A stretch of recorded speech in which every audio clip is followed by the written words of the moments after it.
AB5, passed by Assembly Democrats, redefines who is an employee under California law. It was aimed at gig workers, such as ride-sharing services Uber and Lyft, workers who are traditionally considered independent contractors. Many predict this law will effectively end the gig economy in California.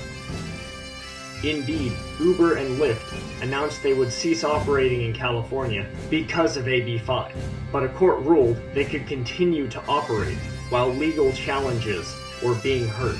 Gig workers usually choose this kind of work because of the flexibility and control, i.e. the freedom and independence it gives them over their schedules.